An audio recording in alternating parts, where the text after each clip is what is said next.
नमस्कार, आप देख रहे हैं हिंदी खबर। मैं हूं आपके साथ ऋतु भंडारी। शुरुआत करेंगे जहां कोलकाता में आज सनातन संस्कृति संसद की तरफ से गीता पाठ का आयोजन किया जा रहा है। इसमें 5 लोगों के शामिल होने की संभावना है। कार्यक्रम में बंगाल के राज्यपाल सीवी आनंद बोस के साथ ही रामदेव, धीरेन्द्र शास्त्री और कार्तिक महाराज भी शामिल होंगे। खास बात तो यह है कि गीता पाठ के इस कार्यक्रम के लिए ममता बनर्जी को भी न्योता भेजा गया। इसे हिंदुओं का आध्यात्मिक जागरण नाम दिया गया है। कार्यक्रम का आयोजन सनातन संस्कृति संसद कर रहा है, जो कई मठों के आध्यात्मिक गुरुओं का एक संगठन है। वहीं मुख्यमंत्री ममता बनर्जी के कार्यालय से आपको बता दें कि कोई जवाब अभी तक नहीं आया कि उनकी उपस्थिति इस मंच पर रहेगी या नहीं रहेगी। अब इस गैर राजनीतिक कार्यक्रम बताया जा रहा है, इसे एक आध्यात्मिक कार्यक्रम भी बताया जा रहा है। भगवत गीता के अध्याय 1, 9 और 18 का एक साथ पाठ किया जाएगा। खास बात तो यह है कि एक दिन पहले ही तृणमूल कांग्रेस से निलंबित विधायक हुमायूं कबीर ने मुर्शिदाबाद जिले के बेलडांगा में बाबरी मस्जिद की नींव का पत्थर रखा। यह कार्यक्रम 1992 में अयोध्या में बाबरी मस्जिद के विध्वंस की 33वीं वर्षगांठ के खास अवसर पर आयोजित किया गया था। वहीं लोग सैकड़ों किलोमीटर दूर में से इस समारोह में शामिल होने के लिए पहुंच रहे हैं और भारी सुरक्षा व्यवस्था पूरे कार्यक्रम को लेकर की गई है। साथ ही दोपहर 12 बजे का समय जब यहां पर कुरान का पाठ भी किया गया। वासी का परम कर्तव्य है, अगर वो देश को अपना समझते हैं तो। जिनकी मानसिकता तुर्की और सीरिया में है और मक्का मदीना में है, मैं उनकी बात नहीं करता। जो लोग भारत में हैं, भारत में रहते हैं, भारतीय मान्यताओं को पालते हैं, यानी जो हिंदू हैं, उन सबको इस बात के लिए इंश्योर करना होगा कि हम गुलामी के किसी भी प्रतीक को न रहने देंगे, न ही गुलामी की मानसिकता को रहने देंगे। भारत अब स्वाधीन हो गया है, सांस्कृतिक रूप से भी अब स्वाधीनता का समय आ गया है।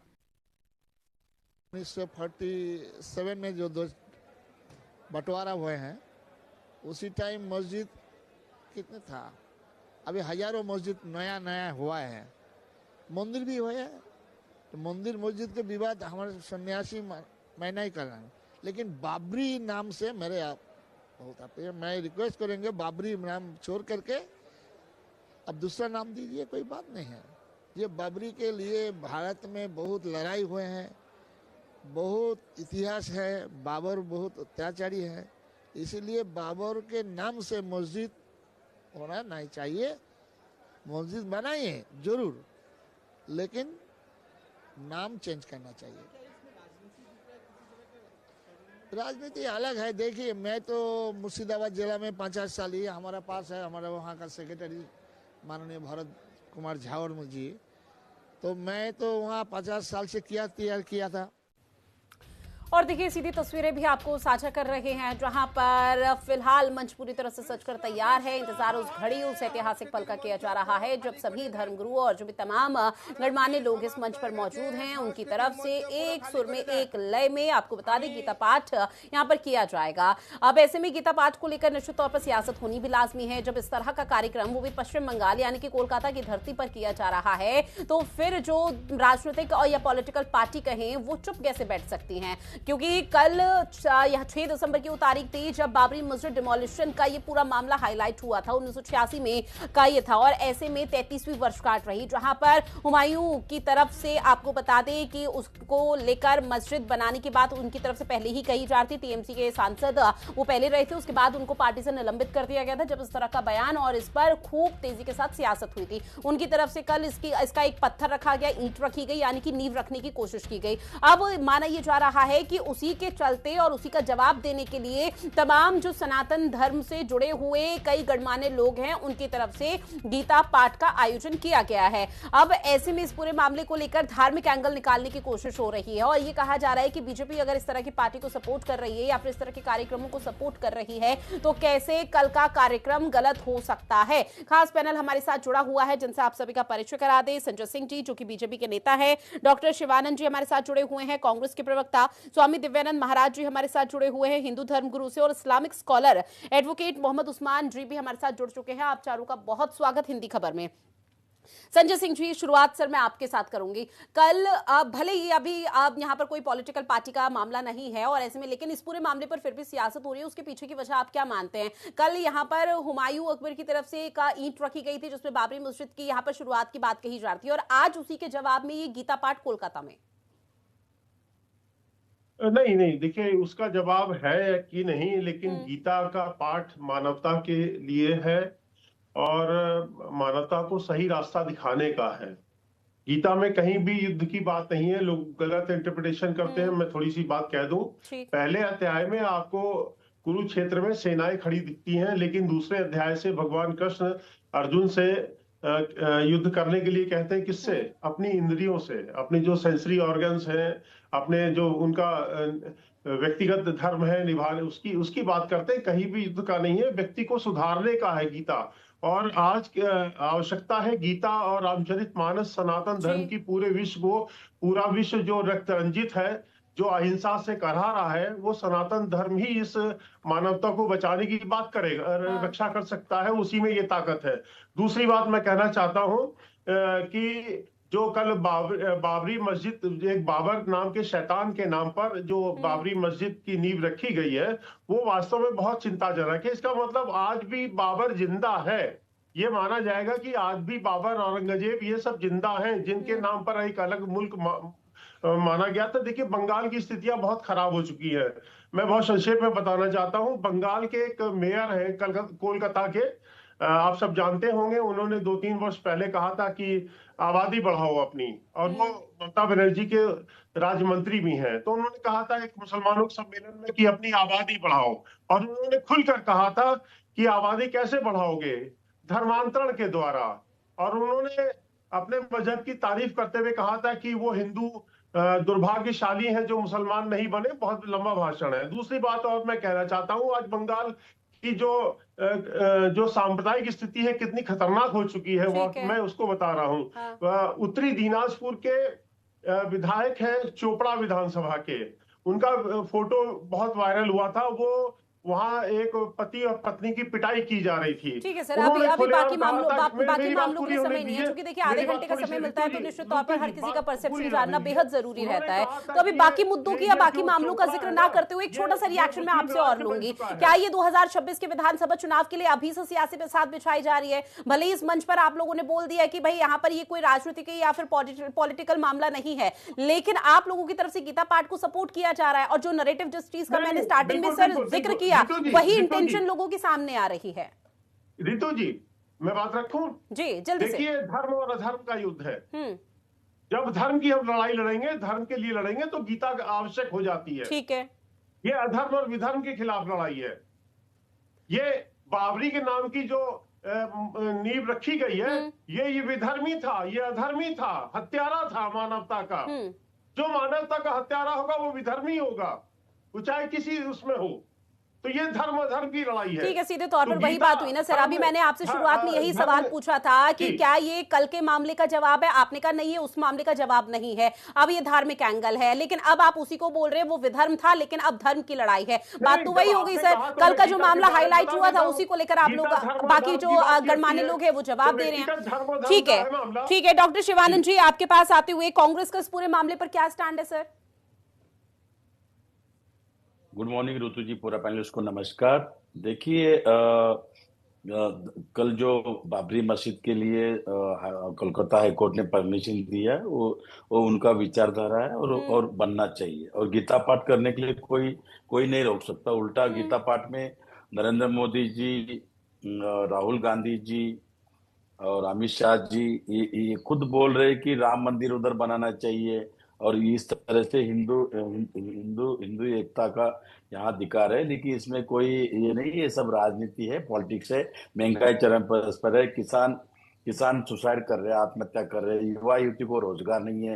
ये पकौड़े बेचने के लिए बोल रहे हैं अमित शाह जी, नरेंद्र मोदी जी। और 11 साल से जब से आया तब से मस्जिद के नीचे शिवलिंग ढूंढ रहे हैं। अरे जो मंदिर सुरक्षित है उसका तो ख्याल रखिए।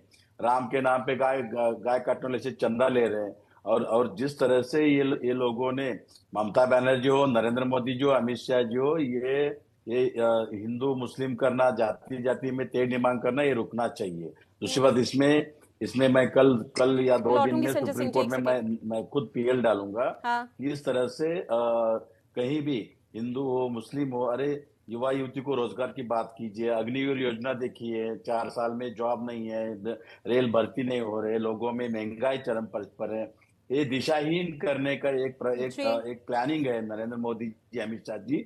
और दूसरी बात देखिए, राम को महीने लाया, राम तो सबक सिखा दिया, गाय काटने वाले से चंदा लिया, 2014 में 650 लाख लिया, 2019 में 350 करोड़ लिया, और 2024 में 500 करोड़ चंदा लिया गाय काटने वाले से। इस तरह से हो रहे युवा युवती को इसका मैसेज क्या दे रहे हैं? दोनों भी कहीं ना कहीं सबक सीखना चाहिए। ममता बनर्जी हो या नरेंद्र मोदी जी, जिस तरह से ये लोग हिंदू मुस्लिम कर रहे हैं, ये दोनों के ऊपर कार्रवाई होना चाहिए। इस तरह से नहीं होना चाहिए। मैं भी एक हिंदू, कितना हिंदुओं को नौकरी दिया नरेंद्र मोदी जी। मैं पूछना चाहता हूँ, बीजेपी नेता यहाँ बैठे, एक ऋतु जी, एक दुख की बात है, यहाँ बीजेपी प्रवक्ता नहीं बैठते। प्रवक्ता रहता तो मैं उसका पूरा बजट देता था, लेकिन ये नेता को लाके आप ज्यादा हमको आंसर, इससे क्या अपेक्षा करना है? दूसरी बात, इस तरह से लोगों ने देखिए, महंगाई चरम पर है, युवा युवती को रोजगार नहीं है, 700 किसान मरे, दिल्ली, हरियाणा, पंजाब के किसान को दिल्ली जाने के लिए मना किया था Narendra Modi, Amit Shah ji. Law and order के दबाव में 1 साल तक प्रोटेक्ट चला। उसके बाद देखिए 3000 ग्राम आरडीएक्स लाल किला में कैसा पहुंच गया, और एक दिन बिहार के इलेक्शन चुनाव के पहले ही कैसा आरडीएक्स पहुंच गया। मैं पूछना चाहता हूँ बीजेपी नेता को, लेकिन ये प्रवक्ता नहीं है, यही तो दुर्भाग्य। तो सर आप भले ही पूछिए, आप सवाल पूछिए, आपके मन में जो सवाल है आप उन सवालों को बीजेपी के, वो नेता है, प्रवक्ता नहीं है, और ऐसे में संजय सिंह जी से पूछिए, वो उनका जवाब देंगे। लेकिन आप अगर मुद्दे पर रहे और जो जिस चीज को लेकर, जिस मुद्दे को लेकर डिबेट हो रही है उससे रिलेट सवाल पूछे, तो निश्चित तौर पर उस सवाल का जवाब भी मिलेगा। लौटूंगी मैं आप दोनों मेहमानों के पास हमारे साथ। ठीक है सर, अभी एक परसेप्शन और ले लूं मैं बाकी हिंदू और मुस्लिम स्कॉलर से। स्वामी दिव्यानंद महाराज जी, आपके पास आते हुए, चूंकि देखिए आज गीता पाठ कराया जा रहा है, लेकिन इसे कहीं ना कहीं पॉलिटिकल एंगल से भी जोड़ा जा रहा है, तो ऐसे में समझने की कोशिश ये कि अगर राजनीतिक एंगल इसको दिया जा रहा है तो क्या ये सही है? अब सवाल ये उठ जाता है कि ये आस्था का विषय है या फिर राजनीति का मुद्दा है? राजनीति का मुद्दा। वंदे मातरम ऋतु जी, और सभी पैनलिस्टों को वंदे मातरम। ऋतु जी देखिए, मैं राजनीतिक ज्ञान से ही उसका उत्तर राजनीतिक दलों, जो पॉलिटिशियंस है वो समझे। भारतवर्ष में, हिंदुस्तान में यदि राम का नाम, कृष्ण का नाम, गीता पाठ किया जाए तो इसमें आश्चर्य की बात क्या है? और अगर धर्म के मार्ग पे अगर कोई राजनीति करता है तो निश्चित रूप से राम राज्य रहा है, सोने की चिड़िया रही है, भारत विश्व गुरु रहा है। हम पुनः राम राज्य की ओर अग्रसर हो रहे हैं। जो विधर्मी, जो भटके हुए थे गीता के माध्यम से, आज भी सुधर गए। जो पहले जो भटक गए थे या आज भी जो भटक रहे हैं, तो उनको मैं चाहूंगा, भगवान में सद्बुद्धि थे और अपने पूर्वजों का सम्मान करते हुए आज भी उन्हें ख्याल रखना चाहिए। श्री राम की गाथा और जो श्री राम कृष्ण की जो कीर्ति है, गाथा है, उसको समझकर आज भी पुनः अपनी भूल को सुधार करके उन्हें मुख्य धारा में आना चाहिए। और भारत जिस मुख्य रास्ते पे अभी राम राज्य की ओर अग्रसर हो रहा है, संपूर्ण देशवासियों को, किसी संप्रदाय, किसी पंथ को मानने वाले हैं, अपनी पूजा पद्धति करते रहे, कोई अतिशयोक्ति नहीं, किंतु भारत के ऊपर कोई ग्रहण न लगे, इसके लिए सबों की एक नैतिक जिम्मेदारी बनती है कि कैसे इस भारत को कैसे ठीक किया जाए। और जो भी विधर्मी दूर से किसी भी प्रकार से प्रत्यक्ष अप्रत्यक्ष रूप से जो डिस्टर्ब करने की चेष्टा कर रहे हैं, उनको मुंहतोड़ जवाब देना चाहिए। ठीक है, आपकी बात से मैं पूरी तरह से सहमत, लेकिन सवाल अब लोगों की तरफ से ये भी तो पूछा जा रहा है ना महाराज जी कि सिर्फ कोलकाता की धरती ही क्यों? अधर्म तो पूरे विश्व में हो रहा होगा, पूरे देश भर में हो रहा होगा। अखंड भारत का हम जिक्र करें तो भारत में हो रहा होगा विधर्म यहाँ पर, लेकिन सिर्फ ये धर्म का जो एंगल दिया जा रहा है धार्मिक तौर पर, ये सिर्फ कोलकाता की धरती पर क्यों? नहीं, बिल्कुल नहीं, पूरे देश भर में हो रहा है। आप देखिए, लगातार कहीं कथा के माध्यम से, कहीं यज्ञ के माध्यम से, कहीं पाठ के माध्यम से पूरे भारतवर्ष में हो रहा है। आज कोलकाता में हो रहा है। ठीक है भाई, कोलकाता तो वीरों की भूमि रही है, बड़े बड़े विद्वानों कलाकारों की भूमि रही है। वहाँ लोग ज्यादा बिगड़ रहे हैं, थोड़ा देखिए, वहाँ थोड़ा वहाँ ज्यादा डोज देने की आवश्यकता है। ठीक है मोहम्मद उस्मान जी, मैं आपके पास आऊंगी और आपसे सवाल ये रहेगा कि बाबरी मुद्दे पर जब सुप्रीम कोर्ट का फैसला आ चुका है तो उसके बावजूद भी कोलकाता जैसे इलाकों में इतनी टेंशन क्यों दिखी जाती है? देखिए, मैं इसे थोड़ा सा बिल्कुल अलग करके बात करने की बात करूंगा। हमारा देश है और जितने भी देशवासी हैं वो सब भारतीय हैं और उनको कहीं ना कहीं अपनी इस भारतीयता को सरे फहरिस्त रखना चाहिए और देश हित को कहीं ना कहीं सरे फहरिस्त रखना चाहिए। और यहाँ के संविधान ने उनकी धार्मिकता को आजादी दी है कि वो अपने धार्मिकता के हिसाब से अपने धार्मिक कार्यक्रम ठीक पूरी है, तरह से आजादी के साथ करें, उसमें निश्चित कोई तौर दिक्कत पर। की बात नहीं। तो जहां तक सीधे सीधे गीता पाठ का मामला है, कहीं मस्जिद बनाने का मामला है, कहीं मंदिर बनाने का मामला है, कहीं जागरण करने का मामला है, कोई और धार्मिक यात्रा निकालने का मामला है, कुछ भी करने का है, उस सबकी हमारे इस देश के संविधान ने आजादी दी है। जी। और जो राज्य सरकारें हैं उनका ये कर्तव्य बनता है कि अगर ऐसा कोई काम कोई भी करने वाला हो उसे पूरी सुरक्षा प्रदान करें और उसमें कोई भेद ना करें। लेकिन इस सब चीज में मैं बड़ी एक खास बात कहूंगा, इसका मुकाबला करने की बात क्यों की जाती है? संभवतः ये सब चीज जिस राज्य में भी चुनाव होते हैं, चुनाव से पहले उस राज्य में कुछ ना कुछ ऐसे मुद्दे लाए जाते हैं जो तनाव पैदा करते हैं, जो कहीं ना कहीं लोगों में ध्रुवीकरण की बात करते हैं। और उस सब के लिए आरोप जो सत्ता पक्ष होता है उस पर आता ही है। स्वाभाविक है कि सरकार जो भी हो, कोई भी सरकार हो, उस सरकार पर यह बात आती ही है कि वो इन सब चीजों पर कहीं ना कहीं वो अपने हित के हिसाब से बात करने की बात करती है। देखिए, कल का जो वहां पर एक बाबरी मस्जिद के नाम से मस्जिद का जो है निर्माण शुरू करने की बात की गई, मैंने उसका यह कहकर विरोध किया कि आज मुसलमानों को हमारे इस देश में मस्जिद की जरूरत नहीं है। कोई का नई मस्जिद बने, इस नाम से बने कि बाबरी के नाम से वो मस्जिद बने, उसकी जरूरत नहीं है। बल्कि इस समय तो जो पहले से भी यहाँ मस्जिदें, खानकाहें, दरगाहें बनी हुई हैं, उन पर खतरा है। वक्फ में जो जायदादें अपलोड होनी थी वो अपलोड का काम बंद कर दिया गया है। केवल 30% का अपलोडिंग हुआ है, 60% अपलोड होने से रह गई है, पूरे दिन वो नहीं चलाया गया है। तो अगर कोई इन चीजों के हमदर्द थे तो वो इसकी बात करते, लेकिन वो भी जिन्होंने वो वहां पर बाबरी के नाम से बुनियाद रखने की बात की, कहीं ना कहीं वो भी उस सत्ता पक्ष की पृष्ठभूमि से आते हैं, पहले वो उसी के साथ रहने वाले थे और वो ऐसे तनाव के मुद्दे जानबूझकर पैदा करने की बात कर रहे हैं कि किस तरह से वो जिस समाज के हैं उसी समाज को वो नुकसान पहुंचाने की बात कर रहे हैं। ऐसे में मैं अपने पक्ष के लोगों की बात कह रहा हूं कि वो अगर है तो अपने अमल से ये दिखाने की बात करें कि उनके पक्ष को कोई नुकसान न पहुंचे। मुस्लिमों का अगर कोई हमदर्द बनता है तो मुसलमानों को उनके अमल से नुकसान न पहुंचे। वैसे ही जो यहाँ पर हिंदुत्व की बात करने वाले हैं, खासकर हमारे धीरेन्द्र शास्त्री जी हैं, तो उनको भी वो जिस देश में रहते हैं उस देश के कानून का सम्मान करना चाहिए। वो ऐलान करते हैं कि मैं हिंदू राष्ट्र बनाऊंगा, अगर इसी तरह से कोई दूसरा व्यक्ति ये ऐलान करे कि मैं मुस्लिम राष्ट्र बनाऊंगा तो ये मेरे नजदीक दोनों अपराध की श्रेणी में आते हैं। यहाँ पर ऐसी बातें करने वाला या कोई ये कहे कि हम शौर्य दिवस मनाएंगे 6 दिसंबर को, जिसे सुप्रीम कोर्ट ने कहा कि वो अमल गलत था, 6 दिसंबर 92 में जो कुछ हुआ वो अमल गलत था, गैर कानूनी था, उसी की शौर्यता दिखाने के लिए या उसी को दोहराने का देवकी नंदन जी ऐलान करते हैं या फिर से आह्वान करते हैं, तो ये आह्वान नहीं होने चाहिए। मैं समझता हूं इनको कहीं ना कहीं राजनीतिक संरक्षण प्राप्त है। देश हित की बात हमें करनी चाहिए और देश के मुद्दों पर हमारा ध्यान केंद्रित होना चाहिए, उन समस्याओं पर हमारी बात होनी चाहिए। मैं आप सब लोगों के बीच बड़ी माफी के साथ कि मैं ज्यादा देर आपके बीच नहीं रह पाऊंगा, आज मेरा एक खास कार्यक्रम है, मुझे उसमें जाना है।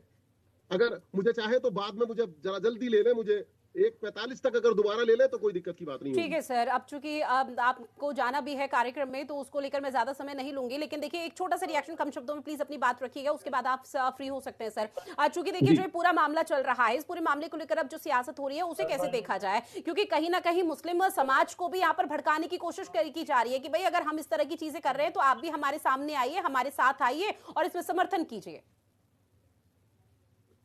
नहीं, देखिए ऐसा है, मैं क्योंकि इस्लामिक स्कॉलर की हैसियत से यहाँ बात कर रहा हूँ, मैं नहीं चाहता कि मैं राजनीतिक बात करूं। यहाँ इस सब चीज को बताने के लिए, एक्सप्लेन करने के लिए दो राजनीतिक लोग बैठे हैं, वो आपस में राजनीतिक तौर पर जवाब देंगे। मैं धर्म की बात को इस एंगल से लेने की कोशिश करूंगा कि कोई भी धर्म जिसके अंदर इंसानियत नहीं है, कोई भी धार्मिक व्यक्ति जो अपने आप को ये कहे कि मैं अपने धर्म का पैरोकार हूं, तो धर्म को कट्टरता नुकसान पहुंचाती है और हमेशा इंसानियत उसको बढ़ावा देती है।